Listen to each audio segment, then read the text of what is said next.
waaye rek nga dugal deuxième ponk bu deuxième laaju li nga xamante ni moom mooy waxtaan bi. voilà deuxième laaj bi amee dañ koy dal di tegandi ci lu ñëwal convention bi nga xam ne moo ëmb maanaam jeune reporter yooyu la mi ngi tey boo ñu doon indi lépp ab jàngat ñëwal li nga xam ne moo di boobule convention ak ñi mu ëmb doxalin bi tey ni mu mel ak fu mu toll ci Sénégal ak bitim réew. waaw baax na comme ni nga ko laajee ñu leeral sénégalais yi ñu xam convention bi nga xam ne moom moo ëmb ndaw reporter yi. lan mooy taxawaayam parce que souvent ñu bëri dañuy jaxase lu bëri parce que dañuy foog ni ñun ak SYNPICS ñoo bokk lu ñuy def alors que ñun ba ñu koy taxawal ñoom Ibrahima Lissa Faye sa njëlbeen ñoom Assou Mbène Kane c'était pour que ñuy tàggat taskatu xibaar yi maanaam gisoon nañ ni souvent am na ñu nga xam ni tàggat nañ leen say école CESTI ISEC ISIC ak yeneen école mais am na ñu nga xam ni amuñu woon opportunité bi ñi ngi woon ci biir métier bi ba noppi donc ñooñu la ñuy may ñu def li nga xam ne moom mooy formation initiale ak formation continue alors à travers nos partenaires ñuy def ay activités yi nga xam ne day tax ñuy renforcer seeni capacité parce que récemment ak fondation Ebert ñi ngi wër partout au Sénégal dem nañ le nord moo ñu dese autant pour moi le sud lañ jógee récemment pour waxtaanee lu jëm ci code de la presse pour que itam taskatu xibaar yi xam lan moo tënku ci biir code de la presse parce que mënoo di naan oui lii mooy sama droit lii mooy sama droit alors que yow maîtriser woo lan la texte di wax xamoo itam lan mooy say devoir loolu ñu ngi ciy liggéey ak suñu yeneen partenaire muy CAP également on est en train de travailler sur médias et droits de l'enfant récemment également dinañ demaat à l'intérieur du pays def nañ ko aussi à Dakar donc suñu mission première c'est la formation te itam am na sax benn activité bu ñuy waajal vendredi bii di ñëw lay doon à l'ISEC pour jéem a waxtaan ci conditions de travail yi nga xam ni reporters yi moom la ñu nekkee seen bërëbu liggéeykaay donc ñun loolu moom mooy suñu mission première mais itam ci wet ga itam di nga gis ni ñi ngi taxawaayu SYNPICS ci wet gi maanaam di kaas conditions yi nga xam ne moom la ñu nekkee reporters yi ci rédaction yi mais également ñu nekk à l'intérieur du pays parce que convention mooy képp ko am 35 ans jëm ci suuf mooy ndaw comme ni ñu koy tënkee Sénégal ci àdduna wërngal képp mais à l'intérieur du pays soo leen fàttalikoo Sénégal ñuy nekk à l'intérieur du pays d'habitude ay enseignants lañu daan doon enseignants yi ñoo daan doon correspondants yi di def ay envoi di yónnee donc ñooñu ñun xooluñu limite bi maanaam ban at la ñu am parce que ñooñu lañ fa fekk ba noppi même si de plus en plus nit ñaa ngi tàggatu di dem ci à l'intérieur du pays mais ñooñu ñoo fi nekkoon donc képp ku doon correspondant rek yaa ngi ci biir donc mu doon kuréel bi nga xam ni on est partout au Sénégal la preuve sitting bi nga xam ne moom la ñuy amal 3 mai lu jëm ci wàllu biir réew mi sax convention bi lañ ko dénk donc ñoom ñëpp ñi ngi waajal daanaka dans toutes les localités kenn ku ne am nga sa autorisation benn gox rek moom moo desagum mooy Tambacounda moom la préfet bi bañ mais feneen fépp am nañ autorisation pour amal activité bi donc pour wan ni la ñun ñi ngi bay suñu waar ci wàllu woowile tàggat bi ñu ngi koy def parce que dañuy may ay bourses at bu ne ñu may ay bourses ak jamono ji suñu partenaire ak ISEC la may nañ bourse ñi nga xam ne ñoom ñoo di taskatu xibaar yi pour ñu dem jàngi licence wala master su fekkee da nga bëgg a eggali donc ñun mission boobu la ñuy def mais également am na activité bu gën a rëy ci presse bi ñoo koy def muy gala national bi gala bi du gala bu nga xam ni pecc ak way la xam naa ne loolu dina neex ñoom miyaanaa lool mais dafa am benn concours bi nga xam ne moo koy wutu concours bi mooy reporters yi nekk Sénégal yépp lañ koy ibbil ni leen kaa leen bokk ci ñu tàggat suñu bopp parce que concurrence dafa baax ci mbir mi kenn ku ne li nga liggéey Seneweb kii li mu liggéey emedia.sn ñu daal di koy indi woo ñi nga xam ne ñoom ñooy màggat yu nekk ci presse bi ñoom ñu tëju tey jii man maa yor wàllu formation man la ñuy jox mbir mi mais man duma xam lan mooy contenu bi donc ñoom ñooy tëju atte seen bopp bañ ne tey la xew mi ci lañ may jox mbir mi ni ma wooteel ñii ñoom ñooy lauréat yi donc concours boobu récemment wala boobu bientôt dinañ ko lancer parce que xam ngeen ne mbas mi moom moo taxoon ba suñuy activité mënuñu ko def daaw galaa amul mu neen bureau bu bees bi nga xam ne Ibrahima Balde moom moo ko jiite ñu ngi def benn liggéey mais mënuñu woon réew mi nekk ci ay jafe-jafe ñu ni dañuy amal ay yëngu-yëngu ñun sax jafe-jafe boobu nga xam ni réew mi def ko nekk convention bi lu mu njëkk a def mooy bañ ne dañuy def ab élan de solidarité ibbi fonds force Covid 19 amuñu dara parce que précarité moo ñu indi ci plateau bi mais dañoo dajale suñuy koppar kenn sa fukk sa ñaar fukk jël 1 million jox ko jiitu réew Macky Sall ni ko ñun ay sénégalais lañ c'est vrai ay taskatu xibaar lañ mais également ay sénégalais lañ pour participer mu jox ko néew ji doole yi nga xam ne soxla nañ ko moo tax it soo gisee sax am na yenn ci médias yi dañ leen a songoon yu ni itam convention dafay taxaw pour dimbali leen les échos par exemple ci ab information bi nga xam ne dañ ko joxe loo xam ne du yoon dañ koy continuer di ko ñaawlu dañ leen a songu dem yàqate seen bërëb liggéeykaay ñun ñu amoon suñu ordinateur yi nga xam ne concours bee ko taxoon jóg dañoo dem jël jox leen ko yeneen kuréel yi itam yi nga xam dañ ko soxla dañ leen di taxaw si yu mel na donc loolu moom mooy liggéeyu convention donc képp ku doon reporter nga doon ndaw yaa ngi si biir maintenant il faudra nga intégrer mais jàppal ni daal ñun yéen a ñu fi tax a toog parce que dañoo nekk si dans des rédactions peut-être ñun conditions yi nit ñi di jooyuñu ko mais ñoom ñoo tax ñun ñu wàcc sur le terrain bi tey war ñu peut-être Migui su fekkee ne am na contrat bu baax am na keneen ku nekk si beneen média wala biir média sax bu Migui ne am na keneen koo xam ne amul contrat am fekkee nag ñun ñëpp dañoo toog banque suñuy loxo defe naan du avance looloo waral ñu daal di sóobu si mbir mi ginnaaw ba ñu si booloo ngir rek fexe am ay conditions de travail baax mais également lii ñoom ñuy jooy léegi muy désinformation mu daal di dañ ñu muy dañee mooy ñu tàggat suñuy morom tàggatante suñu biir ngir mën a amal suñuy activité Babacar laa foofu laa bëgg ñëw ndax dama bëggoon xam yan critères ngay remplir pour nekk membre CJRS. alors pour être membre de la convention maa ngi koy wax léegi Babacar daanaka ñun on prend en compte képp ku doon reporter parce que tey jii yow soo amoon jafe-jafe sax te intégré goo ñun dañ lay taxawaay bu si war mais itam kuréel dafa am nu ñu ciy duggee dugg bi mooy da ngay jënd sa carte membre bi rek ngay jënd soo ko jëndee yaa ngi ci biir maintenant pour jënd ko également ñun itam laataa carte nationale bi ñëw dañ koy segg c'est-à-dire nekkul da ngay dem nee rek jënd carte wane ni foo dem ni taskat xibaar laa di ko wane non da ngay nekk si ab rédaction bi am na carte presse moom ngay indi ak li nga xam ne moom mooy modalité yi pour nga ñëw def naa sa 5000 francs c'est très facile pour nga ñëw dugg si biir pour ñuy mën a amal suñuy activité donc ñun képp ku nekk si rédaction yi rek jàpp nañ la am na sax ñoo xam ne léegi lu ñu bëgg mooy ñu dindi ndaw bi parce que souvent dañ ni reporter moom du màggat donc ñoom même mag ñi léegi dañuy bëgg ñu leen di jël en compte donc dañoo bëgg ñuy wax rek convention des reporters du Sénégal loolu certainement ak réforme yi nga xam ne entamé nañ ko ak Daouda Mine ak les concerts danañu xool naka lañ koy defee mais lii daal moo ñu tax a jóg ndaw ñi ñoo ñu tax a jóg parce que métier bi suñu métier la dañu si xas bés bu yàlla sàq mu doon ay xas yi nga xam ne des fois dëgg la parce que dañ naan tey métier taskat xibaar nu meloon démb melu ko tey te des fois nit ñi dañuy am dëgg suñun parce que dañoo doon ay xale ba pare ay xale yu dëgër bopp bi mooy jàpp ne ñun ñoo xam lépp dëgër bopp bi mooy jàng nañ am suñu diplôme rek fa la ñu toog yam si tey jii soo doon wër def micro trottoir si rédaction yi nga lañ leen ban livre ngeen mujjee lire ñu bëri su ñun duñu la ko wax alors que dafa doon métier bi nga xam ni dañ koy wax quatrième pouvoir la métier bi nga xam ne ay intellectuel ñoo ko war a def parce que ñun ñoo war a defar réew mi ñun ñooy jottale xibaar yi maintenant soo amul benn niveau d'information bi soo amul benn niveau bi donc pour nga def liggéey bi nu mu waree doy doon loo xam dafay métti moo tax dañuy profité di ñaax ñëpp xam naa si biir waxtaan bi sax même caméraman yi dinaa leen bëgg naa ñu ñëw ci parce que interpeller seen i problème ak askan wi souvent wala ak politiciens yi parfois wala célébrités yi d'une manière générale dinañ ci ñëw ci kanam ci waxtaan bi yaanaa bu fekkee am nga laaj. si ci wàllum désinformation bi sànq lay ñëw di waxaat est-ce que jotul maison de presse yi ñu tànn ñan ñoo war a joxe information surtout avec la présence des réseaux sociaux parce que gis nañ à travers réseaux sociaux yi ku jot dugal sa information te comme sànq ñi ñu jëloon sànq ni ñu ko doon waxee loolu day tax du ñu dem ba apporter importance li nga xamante ne moom mooy métier journalisme. oui c'est vrai tey soo leen xoolee sax fête du travail le président de la République son excellence Macky Sall wax na si mu ni faw ñu régulariser mbir mi mais même soo ko régulariser mënoo si dara moom lu ma la wax rek maanaam rigueur bi nga xam ni Migui war na ko am si bërëb bu muy liggéeyee askan wi tamit rigueur boobu la ñu war a am si fu ñu utee information def tànneef bu baax tànneef bi parce que yow mënoo dem si Facebook gis benn groupe bi nga xam ne bëri na 5000 personnes ñu jox fa benn xibaar rek yow itam parce que désinformation moo gaaw fii plateau bi ñu toog Mouhamed mun naa ko dee léegi dara balaa moo yegg si waat si man li ma ko wax day soppeeku suñ ko testé woon léegi balaa moo ñëw li ma koy wax fii moom buy dem ci miyaana di changer mu eggee si moom rek balaa mu faa jox keneen dina am loo xam ne yokk na ko si te waxuma la ko woon donc ça sera très difficile maintenant nit ñi ñoo war a doon ay responsable parce que métier bi métier bu noble la métier gënu ko noble gis nga ñun médecins yi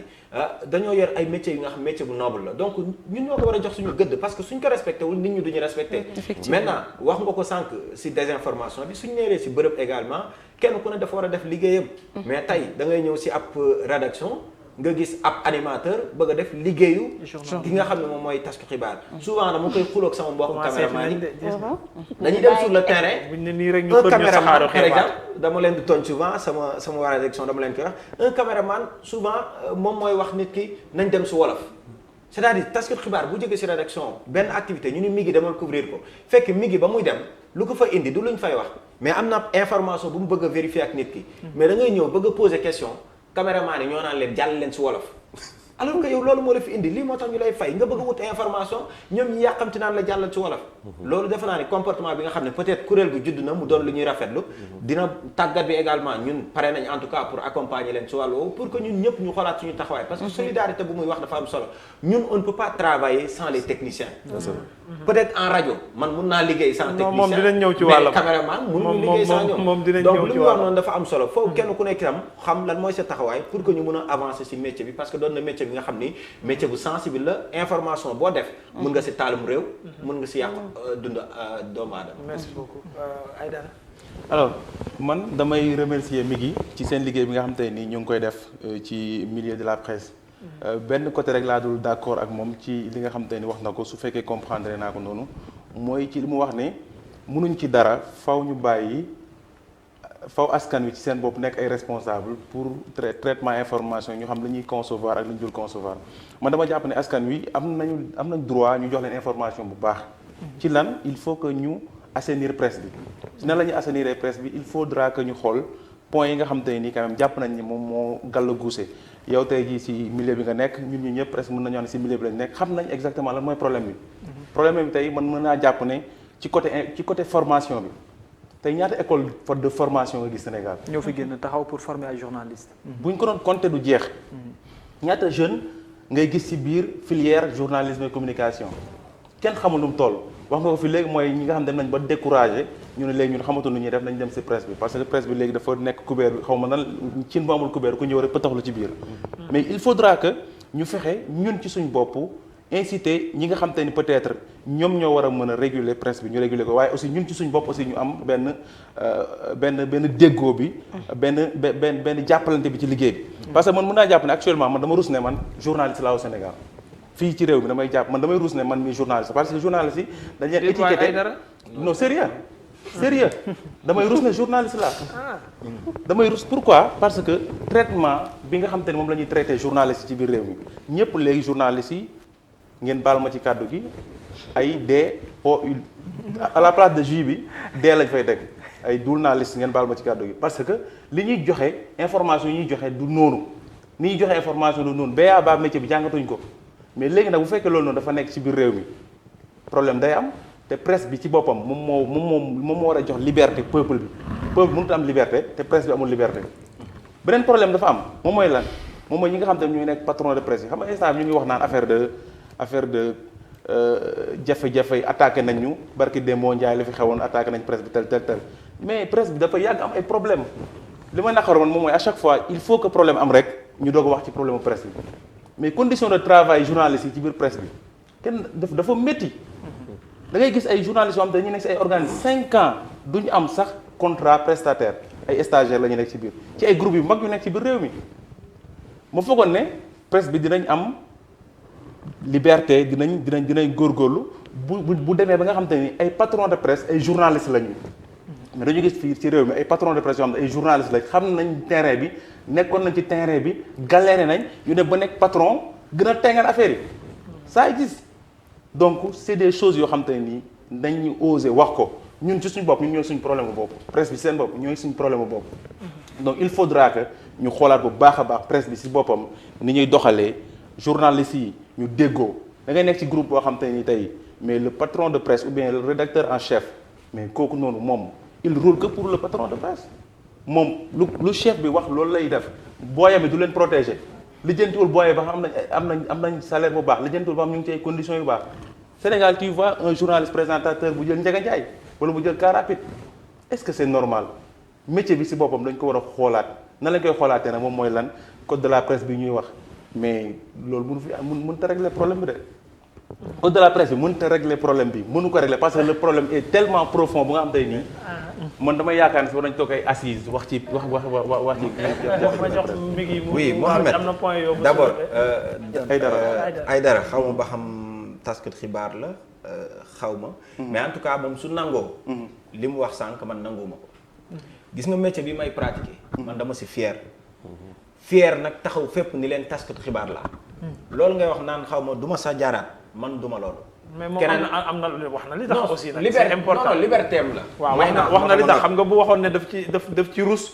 dongu noppi mais dafa am yu tax. mu non mucc mooy désinformation bi ngay wax même argument yi mu joxe c'est pas une raison parce que amul métier boo dem fii Sénégal laa la fii lenn rek nga dul gis koo xam ni président de la République nga xam ni c'est un président de la République maanaam doo gis par exemple un faux président de la République.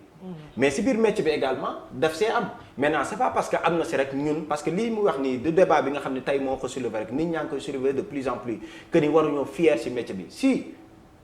suñ ci fierul du ñu régler problème bi nga xam ne moom lay soulever nii parce que sànq ba may wax waxuma ni on ne peut pas apporter une solution si problème bi mais réseaux sociaux yi laa ko doon wax. maanaam xibaar yi ñu joxe si réseaux sociaux yi on ne peut pas réguler ça wala boog on ne peut pas contrôler ça parce que ku xëy am nga sa profil bopp joxe sa xibaar bopp loolu du mi gi moo ko mën a réguler. li mu boo journaliste. voilà mais on a un code de la presse. code de la presse bi dafa am ay décret d'application yi nga xam suñ ko signé yëpp bu boobaa dañoo war a mën a tëju pour assainissement bi ngay wax lu mën a nekk la. assainissement bi mooy am na li nga xam ni jaarul yoon parce que tey am na ñi nga xam ne dañuy créer seeni site parce que tout simplement dañuy xaar at bu jeex ministère de la culture et de la communication di joxe fonds d'aide pour ñu am si suñ demee bañ naan ay Mame Ngor Diazaga dañ koy citer à chaque fois ragaluñ loolu ibbi sitam uniquement pour ça kon c'est tout à fait normal comme li nga koy wax léegi. argument yooyu mën a génn. doon Mame Ngor dafa tijji sitam mais liggéeyul ci site bi. mani moom moo ko moom c'est comme si nga bëgg a wax visiter site bi. mu ngi mel ni nga bëgg a wax mu ngi mel ni nga bëgg a wax Youssou buñ demee ba Youssou Ndour bëri na tëju groupe de presse am bëri na ay Ibou Fall ñëpp xam nañ ko si métier taskatu xibaar doyen la. waaw pourtant am na sitam fonds d'aide yooyu bañ koy joxe moom sitam amu ko. non loolu beneen cas. non dama lay wax rek c'est pas la faute à Mame Ngor mais c'est la faute à l'État. moom laa la wax état laay interpellé directement voilà, man actuellement interpellé moom Mame Ngor mais damay interpellé directement le ministre de la culture et de la communication tey code de la presse bi nga xam ne moom la ñu voté si biir am na beneen anam bu ñu war a joxee koppar googu li mais su fekkee ni jaarale nañ ko si yoon presse bi nga xam ne rek respecté wul li nga xam ne moom la liggéey laaj maanaam yow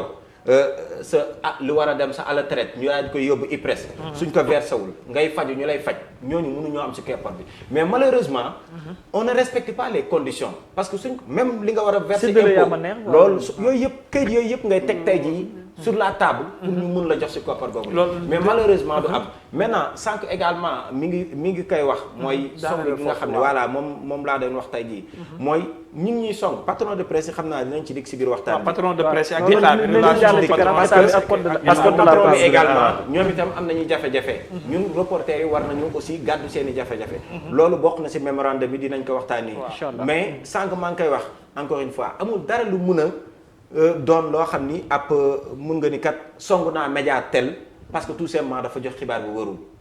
du yoon parce que dañ koy wax souvent amul benn violence bi nga xam ne da nga koy teg si doomu aadama après nga mun a tax wax si kanamu attakat bi ni diw kat maa ko sàkku parce que dafa soloon lu gàtt c'est valable également pour notre métier keroog ba ñuy songu la voiture de Macoumba Beye RFM dégg mu du ko taal mais il n'a rien fait à part joxe liggéeyam tey jii moom wax na ko léegi beneen problème bi nga xam ne am nañ ko mooy ay homme d'affaires la ñu yor parce que métier bi su fekkoon ñu koy yor ñëpp ay tasu xibaar lañ peut-être dinañ gën a libre suñu ñuy defalee suñu mbir mais fekkee homme d'affaires moom moo nekk tey jii si benn ginnaaw entreprise homme d'affaires lu muy xool mooy intérêt propre intérêt ou bien un politicien bien sûr tey jii gis nañ fi ay xew-xew yu fi am mi ngi xam naa ne loolu dalay déranger mais àdduna moo doxee noonu yéen journalistes yi am ngeen ci leneen lu ngeen investir non bañu ma ko sama waa ji mu ngi nii actuellement bañu ma ko mais ci stylisme la investir journaliste la ça se voit maintenant noonu la mbir di demee ngay garder sa indépendance non da day fekk ne maanaam entreprise bu muy nekk mu nekk maison de presse yow mi nga xam ne même boo nekkee patron bi sax dafa am yenn exigence ak doxalin yoo xamante ni yow waroo ci mën a dugal sa loxo de sorte que muy gàllankoor nit ki ba professionnalisme bi nga xam ne moom la entreprise bi laaj ba mu mën koo amal. d'accord merci beaucoup dama bëgg Ba Doudou am na ay ponk yoo xam ne interpellé nañ la ci sànq lu ni mel ni dem ba foofu yéen cadreurs yi di jox ordre nag ki nga xamante ne ni moom mooy journaliste bi nga àndal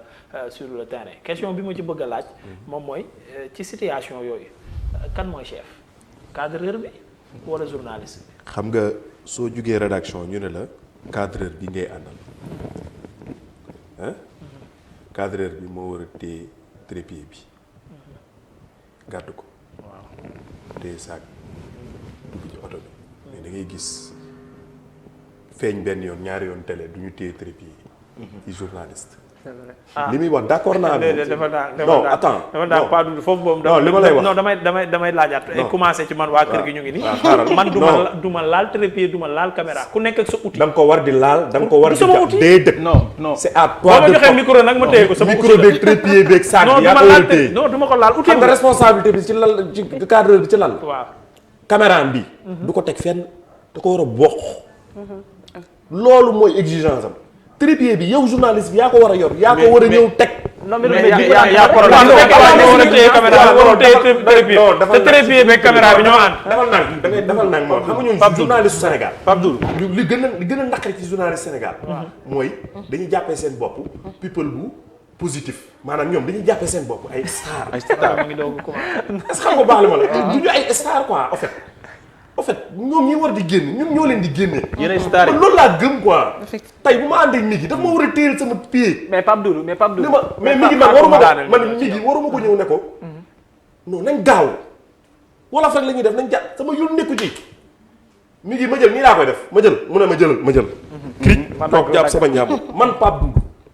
billahi wallahi taalaahi laa la wax. musuma ne journaliste nañ gaaw. d'accord man cadreur laa. dama yor sama caméra dugg ci biir di filmer man amul benn cadreur buy nekk ci kaw fii Sénégal may taxaw teg sama pied nga ne ma nii ki naag Sambata Ndiaye. mais tonton ngoog sama laaj ba léegi. bu ñu demee ci biti ci terrain bi. waaw yaa ngi Migui ngeen ànd. Migui mooy chef wala yow yaay chef. non parce que il faut mu am ku joxe. waaw non moom mooy chef donc Migui mooy wax jëlal ma lii. wala pare nañ fi nañ dem fii wala yow yaay Migui moo naan ma jëlal ma lii ma jëlal ko lii. bu doon 100 heures la damay rek. d'accord parce que le respect moom moo ko yor tey image yi lu ci mën di xew moom la man bu ma xasee ba ñëw ba wàccal la image ba jox la pare naa ci. d'accord Mohamed. Aïdara après Babacar xam naa journaliste yi tey yëpp donc ma dem ci journaliste yi laataa may ñëw ci beneen journaliste bi ak. ñun animateur mais nag li Migui di wax ci patron de presse yi. dinañ ci ñëw. non dinañ ci ñëw patron de presse dañu bëgg des seen digg yéen ñaar ba pare bu ñu paree. parce que dem si diggante yéen ak askan wi. parce que non parce que daf ci am ay cadreurs yoo xam ne il souffre. dinañ ci ñëw. dinañ ci ñëw dama yàkkam ci patron de presse mais dinañ alors Pape Doudou alors Pape Doudou li nga wax léegi dafa am solo. parce que journaliste bi nga xam te nii moom géej feeñ nettale benn jour 2 jours jël boppam comme star wala benn extraterrestre kooku jàpp naa ne xamul exactement nan la demee. parce que foog naa ne yéen yéenay star yi. dama leen koy wax yéen yéenay star yi parce que yéen yéen a def ñun yéen ñu def ay star mais yéen seen secteur bi dafa nekk secteur boo xam te ne nii. am na cadre yu yëngu non si parce que tey jii. loolu moom loolu c'est mort quoi. mais Pape Doudou yaa ngi wax léegi ne bu ñu nekkee si terrain bi yow sa caméra kese ngay lijjanti trépied bi doo ko lijjanti mais trépied bi lan mooy njëriñam nga am stabilité ci sa image n'est-ce pas ak yenn image boo ko bëggee jël. mais journaliste bu ko dammee wala mu waddal ko wala mu fàtte ko fenn parce que mu ngi bëgg a jël ay interview wala tel réaction responsabilité yi laa mais ci après kan mooy responsable kan mooy responsable bi donc yow ci sa responsable la nekk yow yaay responsable bu mag bi ci wàllu matériel et tout loolu mais affaire de chef loolu ci bopp la rek bu ngeen nekk ci terrain bi amul kenn kuy chef yéen ñaar a ngeen a ñëw pour benn objectif bi mooy lan ngeen traité information bi am ay image yu baax delluwaat ci jàmm ak salaam mais affaire de ci bopp la nekk quoi pour man. non en fait non dama ko bëggoon wax xam nga dafa ne ci question de matériel xam nga journaliste caméraman bu ñu ànd ñoom ñaar dama ne mbir mi wàllum jàppalante la mais day fekk ci relation yi ñi sekk ko déjà mu dooree ci biir rédaction ba buy génn donc tey ki ngay àndal tey lan la bu fekkee am ngeen relation yoo xamante ni yu ratax la moom moo lay may tey moom mu gàddu caméra am mais pour mu boole ci trépied bi day diis ci moom da nga naan ko direct kaay ma téye le trépied bi yow nga gàddu kam mais nekkul exigence moom exigence bi non c'est très important non c'est très important mais nekkul exigence très bien mais nekkul exigence caméraman bi ak journaliste parce que il peut te jouer un sale tour exactement non même bu ko defee moom mooy ñàkk professionnalisme mooy tax mu def loolu mais nekkul exigence ci journaliste bi que mu boole micro boole ci trépied mais que moom li nga xamante ni moo nekk ci moom forcément que mu war ko yor mooy micro mais trépied bi mën nga ko téye parce que yéen ñaar seen relation rek tax na sikk ngeen ko da ngeen sikk jàmm comme yow boo àndate ak Thierno Ba wala Absanu nga ne ko bàyyi ma téye le trépied mais yow mën naa ko wax lu ndaw rek mën naa ko wax lu ndaw tey bu ñu dawoon affaire Sonko bi avocat yi tawee fat génn foofu pied amu fa yoon effectivement yaa ngi dégg yaa ngi gis ñu daw dugg image dugal lu ne nga gis gars yi cadre xam nañ li may wax pied amu fa yoon xam nga lan la journaliste bi di dara rayante micro bi roofal ma rek yow. fu micro bi dugg rek fu micro bi dugg baax na. cadreur bi mooy xool lu muy laal mu laal ko.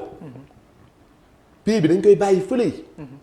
moo tax ma ne la ni nga amee exigence ci sa micro pour nga am son bu baax yaa ngi dégg. tey am na fa nga xam ne tey yow mën nga ma fa jiitu. c'est vrai tegal ma pied bi ne ma fii la pied bi da ngeen koy def. bien sûr moo tax ma ne la. du question de ay da nga ko war a def par la force mais loolu mooy. mooy neexal liggéey bi. voilà mooy neexal liggéey bi tey man mënu ma fekk mi ngi maanaam ko non gàddul ma mi ci pied bi nii mu téyel ma koy dama la ko waxee noonu de telle sorte que. effectivement comprendre ci rédaction il faut que mu retax. il faut mu am relation yoo xam ne. c'est ça quoi. waaw il faut que mu retax comme ni mu ko waxee ndax fii man damay seetlu ñoom bu ñuy dem même chauffeur yi sax dañuy jàpp trépied. waxatuma la ak ñoom journaliste yi man constat sama ex jëkkër bi nag moom xaw ma lu tax du jàpp ay trépied yooyu ma jaaxal na. da nga war di jàpp li may waxee laay jàpp man. waaw daanaka aji liggéey doole mosuma koo bëgg. lu tax yow doo ko jël. mais aw ma doole man wax moo tax ma taamu wax. aji wax na ko parce que kii nga xamante ne moom mooy cadreur bi ak journaliste bi daanaka ñoo bokk li ñuy def. parce que tey jii man bu nekkee man da ngay dem ci terrain bi bëgg benn image yow déjà cadreur bi moom moo xam li muy film. mais yow da nga koy wax ne jëlal ma lii defal ma lii moom day am mbégte defal la loolu parce que day jàpp ne yow andil nga ko plus. man anaama moom ci li mu xamoon yow andil nga ko ci dollil nga ko ci. ba diggante bi day nekk loo xamante ne dafay neex. mais bu nekkee tey jii. comme li muy wax rek diggante faaw mu neex pour ñaar ñi nga xamante ni ñoom ñooy dem liggéeyi. ñu mën a am résultat bu baax mais tey bu nekkee benn sanu dafa ànd ak benn Babacar Kébé naan ko jaaral fi wala boobaa loolu dafay métti. voilà entente bi dafa neex. alors si responsabilité bi si débat bi nga xam ni suux na si waxtaan bi jëm si wàllu lii dafay wane beneen mbir rek Mouhamed mooy que ñun suñu biir dañoo am ay problème parce que équipe lañu. travail d'équipe la war a doon ma téye micro c'est tout à fait normal maa ko war a téye même trépied bi tey ji su ma gisee ni peut-être caméra woman laa àndal jigéen la sama yërmande sax warul may sax man ma koy bàyyi mu téye lu dis mais nag lii suñuy wax sa responsabilité yi mooy li soo demee si yeneen réew maanaam du sax man maa koy téye trépied bi c'est une équipe bi nga xam ni am na koo xam ne il vient spécialement pour ça preneur de son leneen ak leneen loolu yëpp moo doon ay jafe-jafe fii si biir Sénégal. c'est-à-dire des fois ñun il t'arrive même des fois nga ni caméraman bi yow kese demal couvrir une manifestation. man dama koy def. maanaam moom mooy dem parce que amul tey jii peut-être y a pas de bras dans la rédaction moom mooy dem mooy téye lépp mooy lépp donc lii waru woon sax doon jafe-jafe su ñun. donc ñun dañoo war a booloo suñu biir. taskatu xibaar ak caméraman ñoom ñaar suñu leen booloo ñu wàcc sur le terrain su fekkee ne déggoo wuñu liggéey bi mënul jaar yoon. parce que sànq yaa ngi koy laaj. taskatu xibaar bi moom suy dem moom mooy patron dafa am. moom mooy patron parce que moom mooy rendre compte après moom mooy def le compte rendu moom mooy xool kat ni kii nu mu toogee nii nu mu jàppee kanamam gi soxla naa image bi. mu def signe caméraman am ni ko jëlal ma kii fixel ma ko parce que si compte rendu am moom daf koy soxla. mais su fekkee ne amul collaboration si liggéey boobu ne. pour mu def ko day jafe-jafe. donc loolu voilà prétexte la peut-être ñun ñu ñaaxaat ñëpp muy reporter bi muy caméraman bi pour liggéey bi ñu booloo doon benn parce que suñ ko deful rek du ñu mën a def li nga xam moom la ñu bëgg wax na ko sànq des fois da ngay ñëw si conditions yi nga xam ni soo leen solidarité wul li ngeen seen morom dañ leen fay bàyyi. tribunal ñëpp du xëccoo yow nga naan ko diw yaay téye caméraman diw yaay téye dañ dafay roppi. mais balaa ñuy génn ci seen relation ci biir parce que foofu laa bëggoon a ñëw def nga transition bi moom mooy maintenant buuxante bi seen biir da ngay nekk Seneweb keneen ki nekk Sénégo ngeen tase ci terrain bi wala ki nekk RFM ki nekk E-Media man mais du am solidarité je donne un exemple du am benn solidarité seen biir waxuma la yow mais je parle de manière générale moom laa bëgg a wax yéen bu fekkee yéen seen biir amul solidarité par exemple sanu ñëw samp trépied Thierno Ba ñëw fële buux ko wala Thierno Ba retard ñëw bëgg fa mu dugg sax pour mën a am dara yeneen gars yi seere bañ koo xajal day am sur le terrain c'est comme yéen seen biir nag du ngeen dimbalante du ngeen jàppalante nu ngeen bëggee askan wi wala état bi di leen dimbali ak patron yi moom laa lay wax tout au début xam nga liggéey bi dafa laaj déggoo tey man boo gisee may dajale tous les cadreurs pour ñëpp xamante ci terrain bi ba bu ñu dajee ci terrain bi ku samp trépied doo ko laal war ngeen tour de famille moom yaa ngi dégg tey da ngay gis ku samp man bokk man bu ma sampee sama pied il m'arrive des fois ma samp sama pied ma gis koo xam ne dafa tardé ñëw ma récupérer pied dafa may chaque jour dama koy def teg samp teg boo même boo tardé ma jël sama image ma jox la ak télé boo mën a ne xooluma loolu damay wàcce sama caméra sama machine wàcce jël sama carte dugal wàcceel la nga nekk télé site internet ak foo mën a ne man baye boobu moom mujjee liggéey. mais d'une manière générale problème bi lan. waaw mais déggoowuñu ñun maanaam ñun techniciens yi dafa des. ak concurrence bi ñu doon wax maanaam li journaliste yi di njëkkante information ñoom ñu demee sur le terrain ñu jàppale ñu ci formation ñun fu ñu war a yem journaliste bi ak journaliste bi fan la ñu war a yem. effectivement. loolu il faut que ñu def ko. te ñun dañuy ñëw. man wax naa ko dañuy ñëw. parce que nag foo gis foo dem rek da ngay am na ay pëccëxoo am na ñoo xamante ne mooy li ma doon wax sànq jànguñu métier mi dañoo ñëw jox comme sama classe bi dañoo ñëw rek doon nekkoon régie rek jékki-jékki rek téye caméra rek commencé filmer am ñoo xam dañoo jaar ci filmer xam luy filmer di la defal image yu rafet am ñoo xam ne suñoo jaar ci filmer dañ doon photo ngénte yaa ngi dégg waaw dañ doon photo ngénte dañ doon kii li fi nekk mooy li Aïdara di wax dafa yéene ci entendement tey ñu ne la yaa ngi Seneweb ministre bi rapproché la ne la looy fayeeku nga wax ko ak télé bi fi mu yéeg ak site internet bi am na fi site internet yu mag yoo xamante ne ñu ngi fii ci réew mi di ma dégg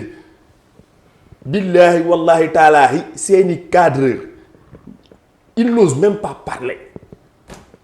duñu wax mais pour lan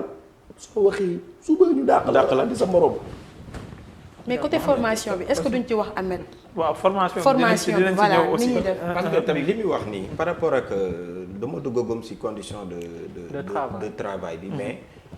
question d'organisation la. ci seen biir quoi. parce que souvent dama koy wax conférence de presse par exemple caméraman yi ñooy toog ci kanam taskatu xibaar yi fii rek la am Sénégal maanaam man mi nga xam maa war a jànnoo sama interlocuteur poser ko question du ma gis ba mu jeex parce que tout simplement caméraman yëpp dañuy ñëw xëccoo taxaw ci kanam. alors que si fekkee palais la. dinañ ci ginnaaw la ñu nekk. donc loolu moom c'est ce qui est normal séminaire bu ñu dem nit ñi dañ koy kaas parce que dañuy ñëw taxaw ci kanamu nit ñi sant loolu question d'organisation jarul sax peut-être ñoom comme ni ñu ko waxee am nañ kuréel dinañ ci jëm waxtaan. mais parfois aussi est-ce que dépendrul ci ki woote ci conditions yi la parce que su nekkee palais la par exemple waa palais ñoo jël organisation. moom la par exemple soo demee Touba ci résidence Khadim Rassoul. su amee événement. ci ginnaaw cadreur yi ci bidaa voilà tijjil leen ay brèches yu ñu mën a patcher ñoom ñëpp. génne seen i sorties ba nga xam ne duñu question déranger. d'organisation la rek mooy ñoom dañuy waxtaan seen biir parce que suñu waxtaanee ba nit ñi dégg leen xam ne am na ab kuréel peut-être képp kuy amalati mbir ñoom mun nañ dem ba si boobu sax ni leen fii duñ ko fi defee yóbbu leen ni fi nga xam ni c'est dans de bonnes conditions yi dañuy remplir mais loolu yëpp peut-être dinañ ci gën a waxtaan ñun ak ñoom parce que ñun tàggat moo ñu tax a jóg ñoom itam bëgg nañ tàggatu parce que wax na ko ñu bari si ñoom tey jii dañ doon filmer si ay ngénte tey peut-être doxatul gis nañ ni lii buntu la métier bi raflé na peut-être ay caméraman ñu ñëw def ko mais itam ku si xas ba dugg am opportunité dugg beneen école dem formé wu sa bopp demal defi ko parce que dafa am solo liggéey bi ngay def nga xam kat naka lañ ko war a defee angle bii lan ngay soxla lan mooy panorama pour que nga xam ko parce que angle bu ne dafa am solo si métier bi sànq itam Aïdara mi ngi wax lu nga xam ni tamit peut-être loolu moo ñuy dugal su guuta sànq mi ngi koy wax itam moom Pape Doudou mooy man su fekkee dama bëgg a jàppee sama bopp star maa ngi nax sama bopp mooy yaa ngi naan ko moom caméraman mooy star non moom sax bi star bi mooy lan mooy médium bi c'est-à-dire mooy télévision bi parce que ñu bëri tey ji wax na ko dañuy toog feeñ benn émission tey ji ñun ñëpp chaque jour moo ko jigéen ñi ci biir groupe reporter yi ñoom ñoo gën a fees plateau yeewu leen yeeg xaw ma nu ngeen koy tuddee yéen kenn ku ne toog suñ génnee ñaari yoon rek foogoon di yanu nañ Sénégal nii alors que ça ne doit pas être le cas suba suñu fa jógee kenn dootu leen gis loolu lañu war a bàyyi xel xam ni médium bu ñu newoon fekkee rajo nga rajo bi mooy star école dañ la koy wax fekkee télé nga nekk télévision bi mooy star muy technicien bi muy migi muy wax muy keneen mais loolu tant que bàyyiwuñ ci xel dañuy mbëkk miir bi rek malheureusement ici au Sénégal ñun comme nu nga ko waxee woon sànq si njëlbeen tàggat bu si war duñu ko def fekkee émission wolof la ñoo moomee kàddu gi bëgg joxe suñu xam-xam yëpp alors que ki ngay suivre chaque fois dañ la koy wax à l'école sooy wax ci rajo bi jàppal ne y a 1 million de Sénégalais yi nga xam ne ñu ngi lay may nopp mais ñoo la gën a aay ci li ngay wax lu simple lañ lay wax sujet verbe complément mu simple mais soo bëgg a nekkee wan ni man damaa jàng lii créer ay verbes yi nga xam ne nit ki balaa mu koy xam foofu mu ibbi dictionnaire donc information bi ngay joxe sax du ko jàpp parce que day wëri dictionnaire lan nga wax lan la donc nous devons être simple ci li ñuy def jërëjëf bëgg nañ waxtaane ci beneen pàcc parce que jeexal nañ première partie émission bi ci beneen pàcc bi dinañ waxtaane li nga xam ne moom mooy formation bi